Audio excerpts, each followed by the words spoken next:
Tu viens d'acheter un nouvel échographe à 40 000 € et tu te rends compte que certaines de tes images restent encore un peu illisibles. Reste jusqu'au bout de cette vidéo, je vais t'expliquer ce qu'on ne t'explique pas lorsque tu signes le bon de commande.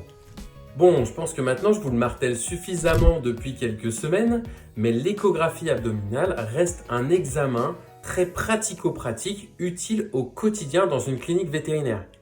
Et oui, l'échographie est le dernier examen d'imagerie médicale vétérinaire où la personne qui dépend le plus de la qualité de l'examen, c'est pas la machine, c'est pas l'intelligence artificielle, c'est toi, l'utilisateur. Prends la radio, le scanner, l'IRM. Maintenant, on a des IA qui deviennent de plus en plus performantes à la détection de lésions qui vont même dépasser le stade de l'œil nu. On est capable maintenant de faire cet examen-là à un ASV, une ASV ou à un radiologue et lancer l'interprétation avec l'IA sans se prendre trop la tête. Soit dit en passant, je ne pense pas que ce soit la meilleure façon de gérer sa clientèle, mais ça dépend de chacun. Mais si on revient un petit peu à l'échographie abdominale, qui est un examen qui n'expose aucun rayonnement à l'animal et à l'opérateur, c'est une machine qui ne coûte pas très cher d'investissement et qui permet de le rentabiliser facilement en clinique vétérinaire, et bien cette petite machine échographique, elle a besoin de toi, manipulateur. Elle a besoin à la fois de tes mains, de ta visualisation en 3 dimensions et de ton interprétation des images associées. Et c'est là que ça devient hyper intéressant. Parce que j'ai vu des confrères qui se disaient « Oui, mais non, mais le problème, c'est la machine, c'est pas moi, donc je vais investir dans un nouvel échographe, dans des nouvelles sondes, etc. » Et puis, on finissait par revenir à la frustration parce que, on n'arrive toujours pas à optimiser son image, on n'arrive toujours pas à faire un compte rendu en bonne et due forme. Et ça, c'est hyper frustrant.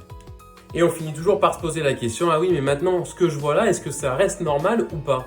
Parce que ma machine performante va pouvoir me faire des images de meilleure qualité, mais va pas empêcher d'avoir ce doute sur est-ce que ce que je vois là est vraiment anormal et est en lien avec les signes cliniques de l'animal.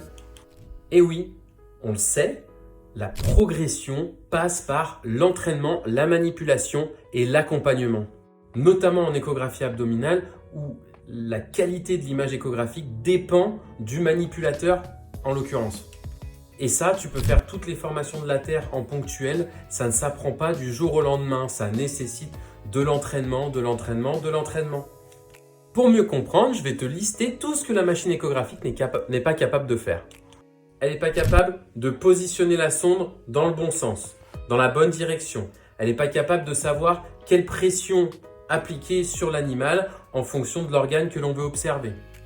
Elle n'est pas capable de gérer la profondeur elle-même, de détecter l'organe que tu souhaites observer, puisque tout ça, ça se passe dans ta tête. Elle n'est pas encore capable de détecter des lésions artefactuelles, de lésions cliniques.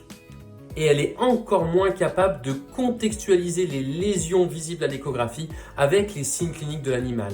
Donc en termes d'intelligence artificielle sur l'échographie, on n'a pas trop de soucis à se faire.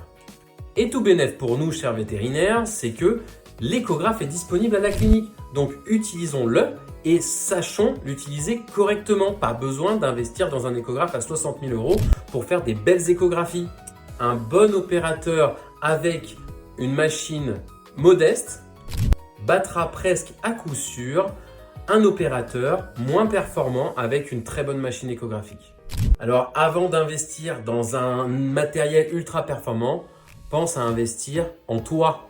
Et c'est exactement pour ça qu'on a construit les formations AcadumVet, notamment en échographie abdominale et en cardiologie, pour que tu apprennes à tirer le meilleur de l'échographe que tu possèdes déjà dans ta clinique. Et avec un accompagnement tout au long de ton parcours, c'est ça qui fait la différence avec les formations ponctuelles. On parle ici d'un vrai mentorat et pas juste d'une formation lambda que tu vas faire et puis que tu reviens après dans ta clinique et que tu sais plus quoi faire avec. Donc si ça t'intéresse, le lien est en description. Et toi, ça t'arrive encore de galérer à régler ta machine échographique ? N'hésite pas à me le dire en commentaire. Salut!